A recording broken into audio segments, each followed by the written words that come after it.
মুরগির বয়স আজকে 18 দিন, ওয়েট 1100 গ্রাম প্লাস, প্রায় 1200 গ্রাম আছে। মুরগির মধ্যে একটু একটু গাম্বুর আসছে। 127টা মুরগি টোটাল মরছে 2000 মুরগির মধ্যে। বাকিগুলো এখনো মোটামুটি সুস্থ আছে। এখন মুরগি কি বেশি ঘন হয়ে গেল না পাতলা আছে আপনি একটু জানাবেন কেমন।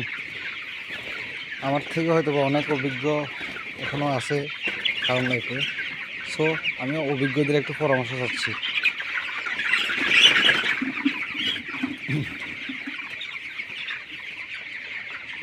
এই আর কি 127টা মুরগি মরছে অবধি। আর লাল লাইট যদি না দিই মুরগি কাছে ঠান্ডা লাগতেছে, লাল লাইট দিলে মুরগি গরম খাচ্ছে। এই করে করে 127টা মুরগি মরছে।